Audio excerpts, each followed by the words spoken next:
Mes bien-aimés dans le Seigneur, je vous salue tous au nom de Jésus. Chaque fois que vous me voyez devant vos écrans, je viens vous apporter la bonne nouvelle de notre Sauveur Jésus. Comme vous le savez, je ne viens pas les mains vides. J'ai toujours des références bibliques. Amen. Je me présente de nouveau, je suis la servante de Dieu au nom de maman Bosanza Bibiane. Sans plus tarder, aujourd'hui nous avons un titre que nous avons donné. Le titre en est que le progrès du croyant.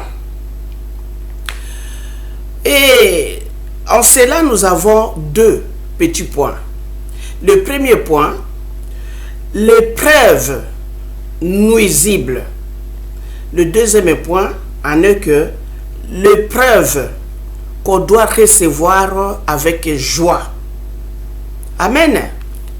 Mais bien aimés dans le Seigneur, la parole de Dieu nous démontre un chrétien ou un croyant. Celui qui a cru aujourd'hui, après 2 ans, 3 ans, 5 ans, 10 ans, ne sera plus le même. Il sera grand dans la connaissance de la parole de Dieu. La personne ne restera pas toujours comme un enfant qui doit apprendre qui est Jésus, qui est Dieu, qui est le Saint-Esprit. La personne comprendra beaucoup plus qu'un débutant. Mais bien aimé dans le Seigneur, Dieu aime que les enfants de Dieu grandissent dans la foi. Et quand vous grandissez dans la foi, à un moment donné, vous allez rencontrer des épreuves que vous devez réellement passer à travers. Comme dans la Bible, nous prenons toujours des exemples bibliques. Dans la Bible, nous voyons que notre père de la foi, notre père de la foi qu'on appelle Abraham, ou soit l'ami de Dieu, cet homme, Dieu lui-même, il a passé à l'épreuve. Comment? Il a beaucoup souffert, lui et sa femme Sarah. Ils ont beaucoup souffert pour avoir un enfant. Et quand ils ont eu cet enfant-là, selon la promesse de l'Éternel, nous n'entrons pas dans les détails. L'enfant a grandi. Et cet enfant, il avait 10 à 12 ans. Quand cet enfant a atteint cet âge-là, disons 12 ans, Dieu a parlé à son serviteur Abraham. Dieu lui a dit, Abraham, il a répondu, me voici. Prends ton fils unique, celui que tu aimes, et va l'offrir en holocauste sur la montagne où je t'indiquerai. Abraham n'a pas hésité. Il a attendu cette voix, il a compris directement que c'est la voix de l'Éternel. Mais bien aimé dans le Seigneur, quand vous avez grandi dans la parole, vous saurez distinguer la voix de Dieu et la voix du diable. Vous saurez distinguer entre la voix de Dieu et la voix du peuple. Vous saurez aussi comment distinguer, vous saurez comment distinguer la voix de Dieu et la voix des objets. Mais bien aimé dans le Seigneur, ici Abraham a compris directement que c'était la voix de Dieu. Celui qui lui demande d'offrir son fils unique est celui qu'il aime. Nous savons qu'il avait aussi un autre fils, Ismaël, qui est l'aîné d'Isaac. Mais c'est Isaac qui était le plus aimé, car lui et sa femme ont beaucoup attendu pour avoir cet enfant. Mais bien aimé dans le Seigneur, Abraham n'a pas hésité. Il a pris son fils avec 2 serviteurs et avec du bois et du feu. Il a marché, ils ont marché tous ensemble pendant 3 jours en route. Quand Abraham a levé les yeux, il a vu de loin la montagne que Dieu lui avait indiquée. Il a dit à ses 2 serviteurs de l'attendre là. Attendez-nous ici, moi et les petits garçons, nous irons, nous allons plutôt offrir à l'Éternel l'Holocauste, nous reviendrons vous rejoindre ici. Les 2 serviteurs sont restés. Alors Abraham a pris l'enfant et les bois, ils sont partis. En route, l'enfant a demandé à son père, mais papa, je vois les bois, je vois le feu, mais où est l'Holocauste? Son père a répondu, Dieu pourvoira. Quand ils sont arrivés au lieu, le lieu dans lequel Dieu lui avait indiqué, alors là, Abraham a mis le bois. Il a bien préparé les bois. Il a mis les bois les uns contre les autres. Et il a pris son enfant maintenant. Il a lié son enfant avec une corde. Et l'a déposé sur les bois. Il a levé son couteau pour couper la tête de l'enfant. Et à ce moment, l'ange de Dieu est apparu. Il a retenu la main d'Abraham. Et une voix est sortie pour lui dire que Abraham ne fait pas de mal à l'enfant. Et Abraham s'est levé. Il a vu un bélier qui était retenu dans la brousse. Abraham a pris les béliers, il a coupé les béliers, il a offert un holocauste à l'Éternel des armées.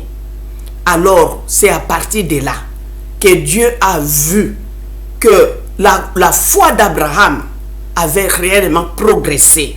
Mais bien aimés dans le Seigneur, nous sommes au premier petit point. La foi d'Abraham était vraiment progressée.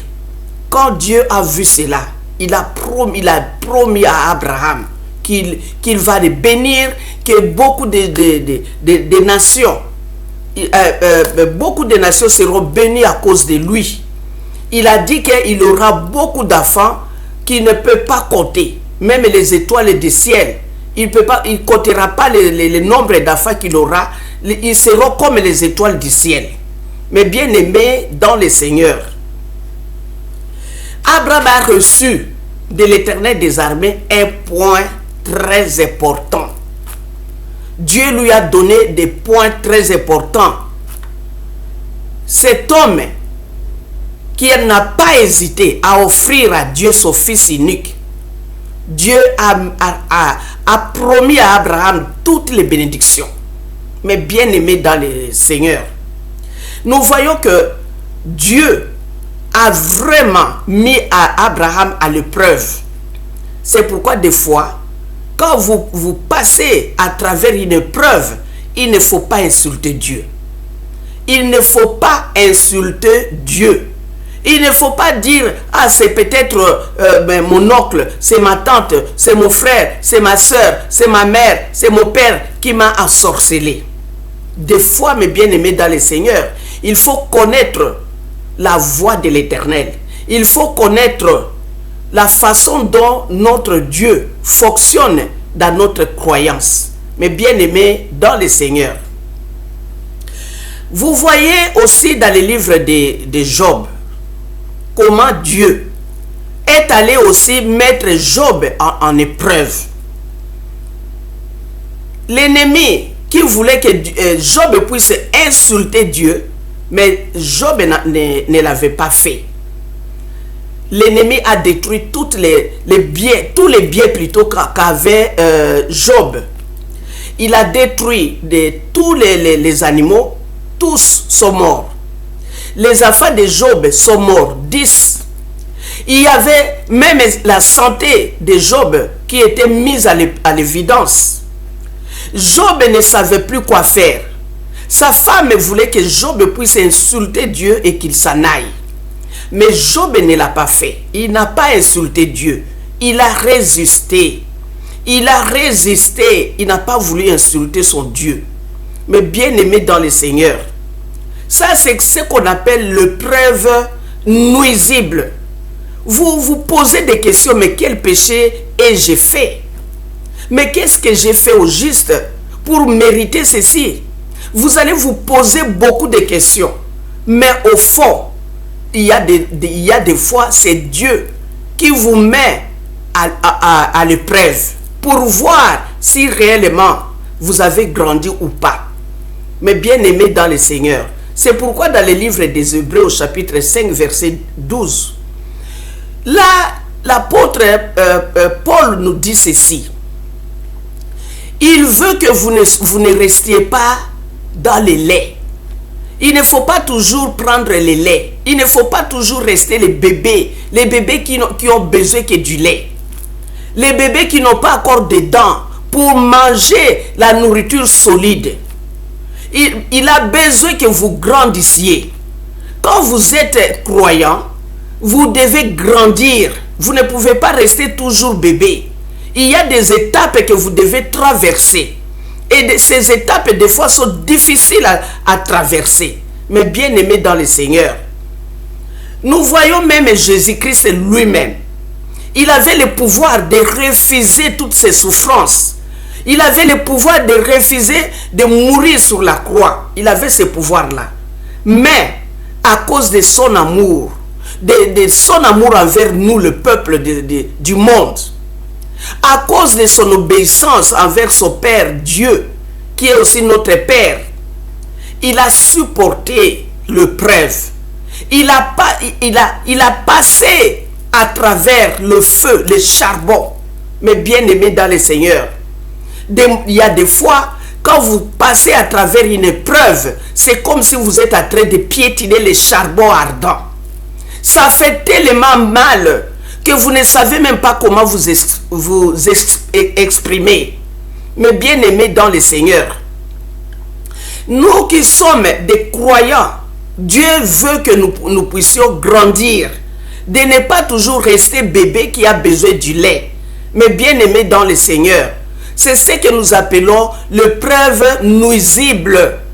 Cette épreuve nuisible, mais bien aimé dans le Seigneur, ça fait trop mal.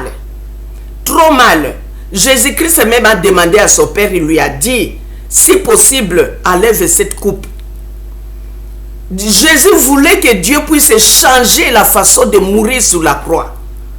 Il voulait que Dieu puisse éviter les souffrances qui étaient devant lui.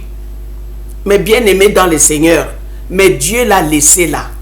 Dieu l'a laissé passer à travers ces épreuves-là. Mais bien aimé dans le Seigneur. Nous allons prendre nos Bibles dans les livres des psaumes au chapitre 5 et 5. Mais bien aimé dans le Seigneur. Ici, nous allons voir, c'est toujours l'épreuve nuisible. L'épreuve nuisible, mais bien aimé dans le Seigneur. Si vous ne faites pas attention, vous pouvez même perdre votre foi. Ça fait tellement mal. Quand on fait l'examen de conscience, on voit qu'on n'a rien fait du mal. Mais pourquoi ceci? Pourquoi cette chose doit m'arriver? Mais bien aimé dans le Seigneur, des fois, ici, la parole de Dieu nous confirme. Des fois, Dieu nous laisse traverser les charbons ardents. C'est-à-dire que Dieu nous laisse traverser les difficultés ou des épreuves difficiles que nous ne pouvons pas comprendre. D'où viennent-elles? D'où viennent les épreuves pareilles? Et pourquoi moi? Mais bien aimé dans le Seigneur. Et les gens qui ne savent, qui ne comprennent pas la façon dont Dieu travaille, la façon dont Dieu fonctionne, les gens qui ne comprennent pas Dieu, ils vont vous qualifier. Vous êtes pécheur. Oh, vous êtes pécheresse. Vous avez peut-être volé. Vous avez peut-être tué. Vous êtes sorcier. Vous êtes sorcière. Comment cela peut vous arriver? Ce n'est pas possible. Pour quelqu'un qui croit en Dieu, il ne peut pas avoir une chose, il ne peut pas passer une épreuve pareille. Mais bien aimé dans le Seigneur, prenons nos Bibles dans les livres des psaumes, chapitre 5 et 5. Au verset 24. Nous savons tous que les Israélites, ils étaient des esclaves en Égypte. Ils étaient là. Si vous vous souvenez de mes vidéos passées, Dieu avait promis à Abraham, il avait dit, tes descendants seront des esclaves dans un pays étranger, mais je les ferai sortir par ma main puissante. Ils reviendront ici. Ces pays je leur donnerai ces pays. Ils seront des esclaves pendant 400 ans. Et c'est ce qui était arrivé. Et comme Dieu n'oublie pas ses promesses, ce n'est pas un homme pour oublier ses promesses. Qu'est-ce qu'il a fait? Psaume chapitre 5, au verset 24. La parole de Dieu nous dit ceci. Il rendit son peuple très fécond et plus puissant que ses adversaires. Qui a rendu son peuple très fécond? C'est Dieu. Dieu a rendu Israël très fécond.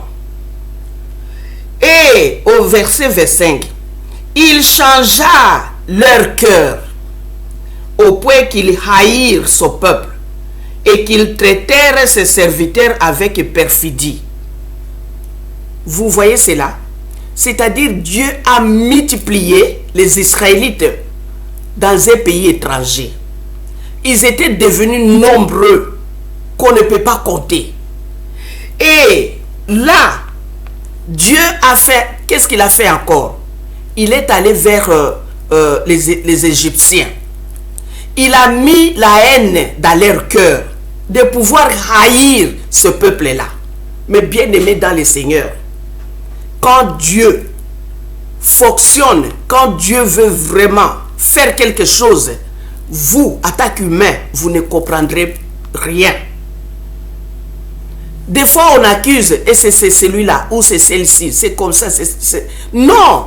Des fois, c'est Dieu qui vous met à l'épreuve et il veut voir si votre foi a progressé ou pas. Ici, Dieu est allé d'abord multiplier les Israélites. Ils se sont multipliés. Ils étaient plus puissants que les Égyptiens. Après cela, Dieu a mis la haine, l'esprit de la haine, dans le cœur des Égyptiens. Ils ont commencé à haïr les Israélites. Quand ils ont commencé à les haïr, ils ont commencé à leur donner des travaux difficiles. Ils ont eu beaucoup de peine à construire tout ce qu'on voit, les immeubles là en Égypte. Ils ont eu beaucoup de peine à fabriquer des briques. Mais bien aimés dans le Seigneur. Et il y en a qui sont morts à cause des souffrances. Beaucoup sont morts. Mais bien aimés dans le Seigneur. Quand Dieu a mis beaucoup de souffrances dans la vie des Israélites, les Israélites ne pouvaient plus. Ils ne pouvaient plus supporter les souffrances que les Égyptiens leur ont fait endurer. Ils ne pouvaient plus. Et à ce moment, Dieu a fait venir les libérateurs. Nous connaissons tous l'histoire de Moïse. Après avoir exécuté un Égyptien, il avait fui. Il est allé au désert, il est resté là-bas pendant 40 ans au désert. Quand il est sorti de la maison de Pharaon, il avait 40 ans. Au désert, il a fait 40 ans. Après, Dieu l'appelle. Vous connaissez tous, il y avait une flamme de feu. Et dans ces flammes de feu, il y a une voix qui est sortie, qui lui a dit, Moïse, je vais lire ça dans la Bible. Nous prenons le livre d'Exode au chapitre 3, les buissons ardents. Au verset 2. L'ange de l'Éternel lui apparut dans une flamme de feu au milieu des buissons. Moïse regarda et voici les buissons étaient tout en feu et les buissons ne se consumaient point. Moïse dit, je vais me détourner pour voir quelle est cette grande vision et pourquoi les buissons ne se consument point. L'Éternel vit qu'il s'est détourné pour voir Et Dieu l'appela du milieu du buisson et dit, Moïse, Moïse. Il répondit, me voici.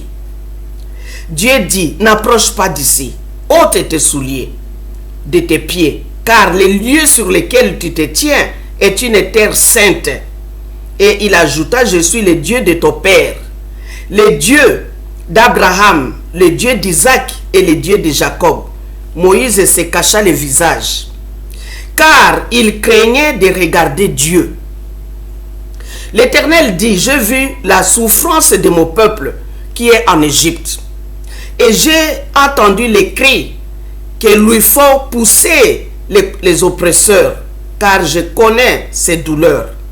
Je suis descendu pour les délivrer des mains des Égyptiens et pour les faire monter de ce pays dans un bon et vaste pays, dans un pays où coule le lait et le miel, dans les lieux qu'habitent les Cananéens, les Hétiens, les Amoréens, les Phérésiens, les Évésiens et les Jébusiens.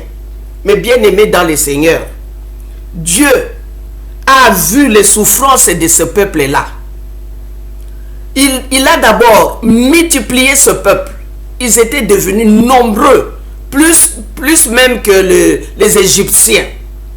Ensuite, il est allé mettre un esprit de la haine dans le cœur des Égyptiens pour haïr ce peuple-là. Alors, qu'est-ce s'est-il passé? Ce peuple-là a commencé à souffrir, à faire des travaux très, très durs. Le peuple israélite ne pouvait plus tenir, c'était souffrant. À ce moment même, Dieu est allé toucher Moïse qui était dans le désert, qui était là-bas. Il avait fui et il était dans le désert. Dieu est allé le toucher là-bas. Moïse a vu le buisson ardent et la voix est sortie de cette flamme-là de feu pour lui dire qu'il est le Dieu d'Abraham, d'Isaac et de Jacob. Moïse même lui a demandé quel est ton nom. Il a répondu à Moïse, mon nom c'est je suis. Va leur dire que je suis m'a envoyé. Mais bien aimé dans le Seigneur, Dieu est toujours présent. Ce n'est pas le Dieu d'hier, le Dieu d'avenir. Il est toujours présent. C'est-à-dire qu'il marche avec nous. Si aujourd'hui il est vendredi, il est là aussi vendredi. Samedi, il est là. Dimanche, il est là. Lundi, il est là. Il est omnipotent, omniscient, omniprésent. Amen. Ici, il s'est révélé à Moïse. Et Moïse est retourné en Égypte pour faire sortir son peuple. Ce n'était pas facile. Pour que les Égyptiens laissent partir ce peuple-là. Nous connaissons tous des fléaux que l'Éternel des armées a frappé les Égyptiens. Et les Égyptiens ne pouvaient plus. Le dernier fléau qui a fait que les Égyptiens puissent les laisser partir, c'est la mort du premier-né. Que ce soit le premier-né de bétail, que ce soit le premier-né de humains. Donc, c'est comme chaque maison pleurait son enfant. Dans chaque maison. Les Égyptiens ne pouvaient plus supporter. Ils ont voulu que les Israélites sortent de leur pays et partent là où ils veulent aller. Mais bien aimé dans le Seigneur, Dieu fonctionne tantôt d'une autre manière, tantôt d'une autre. Il fonctionne différemment. Il ne faut pas considérer chaque fois quand quelqu'un passe à travers les charbons ardents, il ne faut pas toujours penser que la personne a péché, la personne a fait du mal quelque part. Non, des fois c'est Dieu lui-même. Dieu lui-même qui veut prendre la température de votre foi. Mais bien aimé dans le Seigneur, quand les Israélites sont sortis, ils sont sortis avec des biens, de l'or, de l'argent, des vases d'or. Ils sont partis. Mais bien aimés dans le Seigneur. Là, nous étions dans l'épreuve nuisible. C'était vraiment nuisible. Ça fait mal. Ça fait très mal. Et les gens commençaient à se chamailler, à parler, à dire n'importe quoi. Mais bien aimés dans le Seigneur, si vous ne faites pas attention, je répète, vous pouvez perdre votre foi. Soyons comme Abraham. Soyons comme Job, qui n'a pas insulté Dieu. Abraham qui n'a pas refusé la voix de l'Éternel. Une fois, j'avais 2 télévisions chez moi. Il y avait un pasteur, notre pasteur, qui venait chaque fois suivre les théâtres de chez nous. Il venait suivre chez moi. J'ai attendu la voix de Dieu qui me disait, donne-lui la télé qui est dans la chambre. Moi, j'ai dit, oh, la télé que je viens d'acheter il n'y a même pas un mois. J'ai acheté ça pour les enfants, que les enfants restent dans la chambre pour regarder. Il a dit, oui, donne cette télé à ton pasteur. J'ai hésité. Toute la nuit, j'ai hésité. Le matin, je vois un garçon de notre église qui est venu le matin devant ma porte.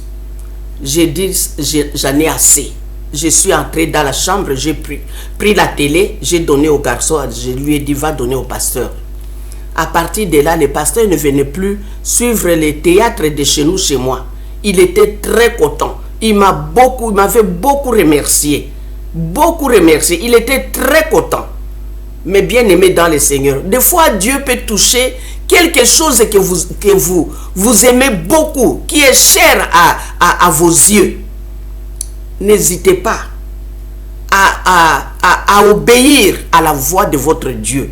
Mais bien aimé dans le Seigneur. Nous sommes à l'épreuve nous sommes maintenant au deuxième point. Le deuxième point, c'est l'épreuve qu'on doit recevoir avec joie. Nous prenons nos Bibles dans les livres des Actes des Apôtres. Mais bien aimés dans le Seigneur, dans le livre des Actes des Apôtres, chapitre 16, au verset 16.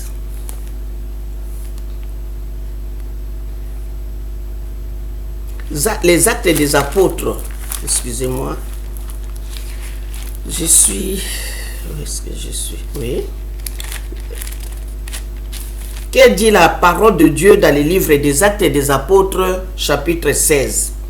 Nous sommes maintenant au deuxième point. L'épreuve qu'on doit recevoir avec joie. Mais bien aimés dans le Seigneur, écoutez ceci. Comme nous allions au lieu de prière, une servante qui avait un esprit de python et qui, en devinant, procurait un grand profit à ses maîtres, vint au devant de nous et s'est mis à nous suivre, Paul et nous. Elle criait, ces hommes sont les serviteurs de Dieu très haut et ils vous annoncent la voie du salut. Elle fit cela pendant plusieurs jours. Paul, fatigué, se retourna et dit à l'esprit, je t'ordonne au nom de Jésus-Christ de sortir d'elle. Et il sortit à l'heure même. Les maîtres de la servante, voyant disparaître l'espoir de leur gain, se saisirent de Paul et de Silas et les traînèrent sur place publique devant les magistrats. Ils présentèrent aux prêteurs en disant, ces hommes troublent notre ville. Ce sont des Juifs qui annoncent des coutumes qui ne nous est permis ni de recevoir ni de suivre. À nous qui sommes Romains, la foule se souleva aussi contre eux. Et les prêteurs ayant fait arracher leurs vêtements, ordonnèrent qu'on les batte de verges. Après qu'on les eut chargés de coups, ils les jetèrent en prison, en recommandant aux geôliers de les garder sûrement. Les geôliers, ayant reçu cet ordre, les jeta dans la prison intérieure et leur mit les cèpes aux pieds. Mais bien aimés dans le Seigneur, nous sommes au deuxième point. L'épreuve qu'on reçoit avec joie. Mais bien aimés dans le Seigneur, la parole de Dieu nous dit qu'on dise des mal de vous, mais qu'on ne vous trouve pas en train de faire. Il y a des gens qui sont appelés chrétiens qui se retrouvent en prison. Et qu'est-ce que vous faites là, vous qui êtes chrétiens? La raison pour laquelle ils sont en prison, c'est-à-dire ils avaient peut-être volé. ils avaient tué, ils avaient violé, ils avaient menti, beaucoup de choses. Et ici, nous disons qu'il ne faut pas dire que si vous êtes en prison, c'est une épreuve que Dieu veut vous passer à travers. Non. J'ai dit au début, il faut faire l'examen de conscience. Il faut vous poser des questions. Ce qui m'arrive, est-ce que j'ai fait quelque chose de mal? Quand vous êtes innocent, vous savez que vous n'avez rien fait, alors il faut savoir que cette épreuve vient de Dieu. Mais il ne faut pas dire quand on vous a attrapé en train de voler, en train de tuer, en train de faire du mal à quelqu'un, il ne faut pas dire que cette épreuve vient de Dieu. Non. Mais bien aimé dans le Seigneur, ici nous voyons Paul et Silas. Ils étaient en train de faire l'œuvre de Dieu. Ils partaient. La parole de Dieu nous dit, ils allaient au lieu de prière. Ils partaient pour prier. Et une servante qui avait l'esprit de Python. Il y a beaucoup des assemblées qu'on appelle assemblées de Dieu, que des gens qu'on appelle des serviteurs de Dieu, on ne sait pas, et qui ont des esprits de Python. Ils vous regardent, ils peuvent raconter votre vie. Là, tout le monde va apprendre comment est votre vie. Là, sur place. Ce sont les gens qui marchent, qui prétendent faire l'œuvre de Dieu. Mais ce n'est pas l'œuvre de Dieu, ils ont l'esprit de Python. Alors beaucoup de gens de ce monde aiment ça. Quand on commence à lui dire, c'est ton oncle, c'est ta grand-mère, c'est ton père, c'est ta soeur, c'est ton frère, et ils aiment ça. Mais bien aimé dans le Seigneur, si réellement c'est ton oncle qui t'a fait du mal, Dieu va lui-même te révéler. Si c'est ton oncle qui vous a fait du mal, Dieu va vous révéler. Si c'est ton frère, si c'est ta soeur, si c'est ton oncle, ton père ou ta mère, Dieu va vous révéler. Rien à dire. Rien à douter. Dieu n'a pas besoin d'aller dire à quelqu'un d'autre de raconter votre vie en public. Mais bien aimé dans le Seigneur, ces gens-là ont l'esprit de Python. Quand vous êtes dans un lieu pareil, il faut sortir de là. C'est l'esprit de Python qui est en train de fonctionner là-dedans. Il n'y a pas d'esprit de Dieu là. Mais bien aimé dans le Seigneur, Paul et Silas étaient jetés dans la prison.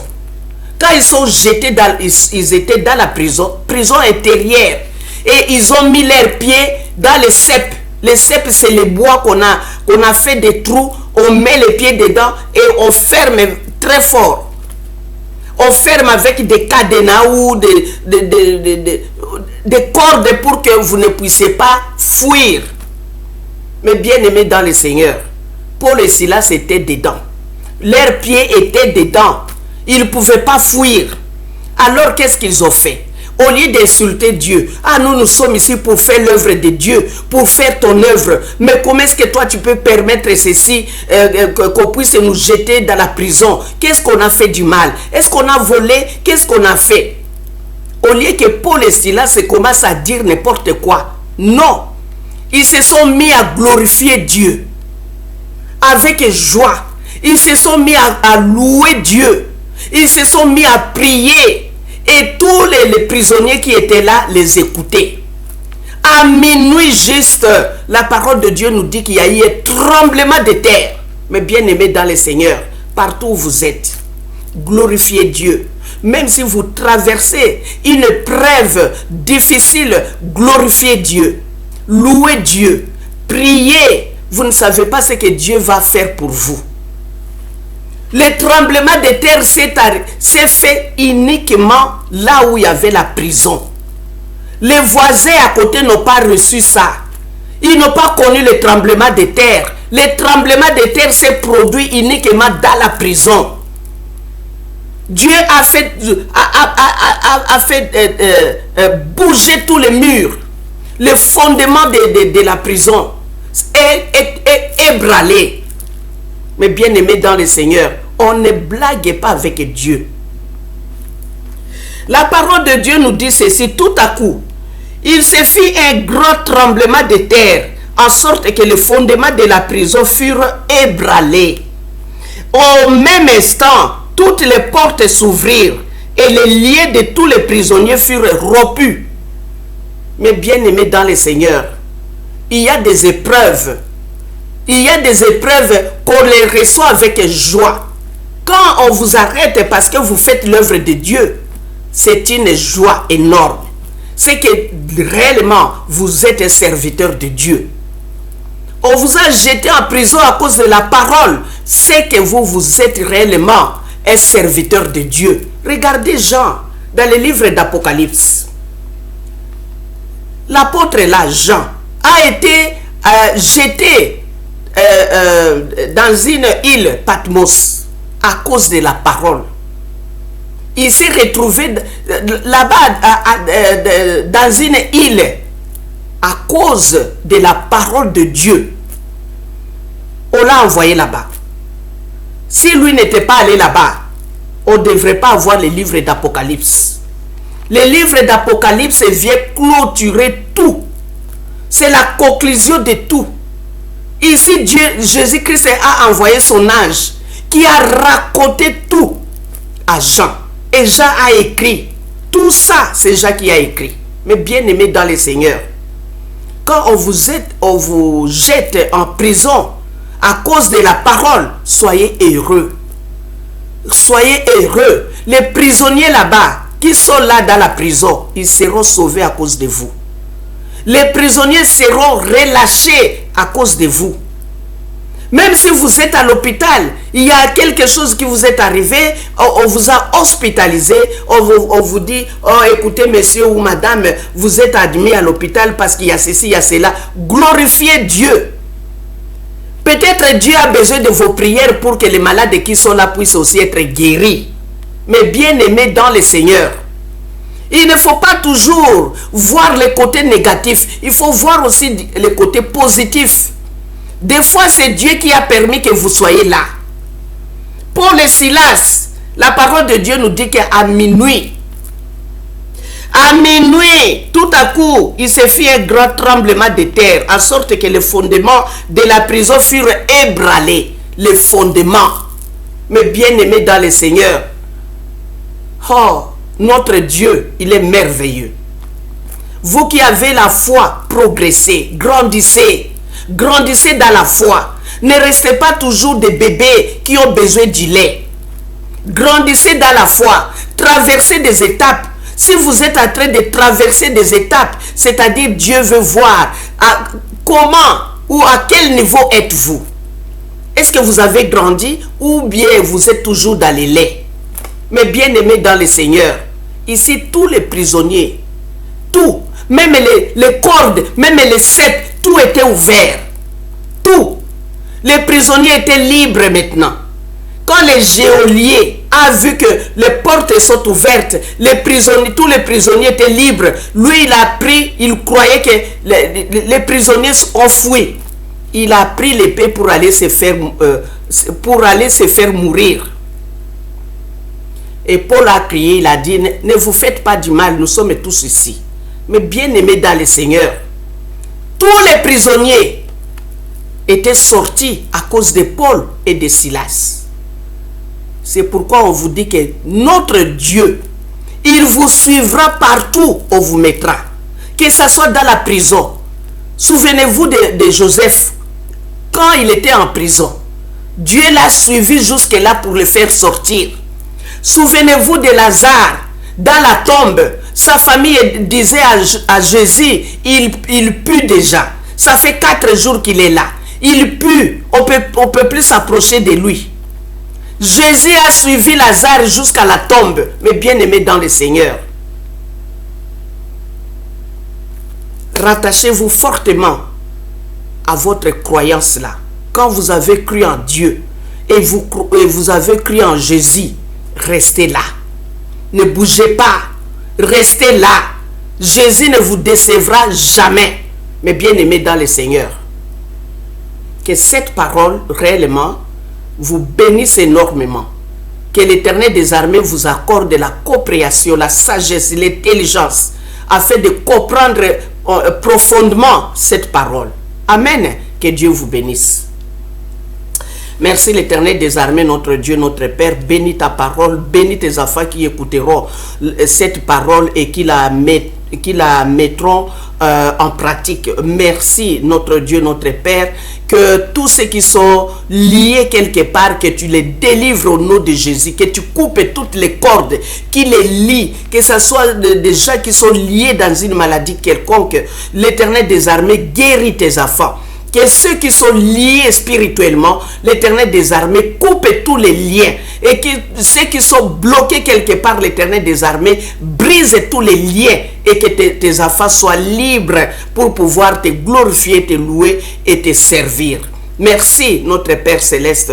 Que ton nom soit loué, que ton nom soit glorifié d'éternité en éternité. Au nom puissant de Jésus-Christ, nous avons ainsi prié. Amen. Que réellement Dieu vous bénisse. Amen.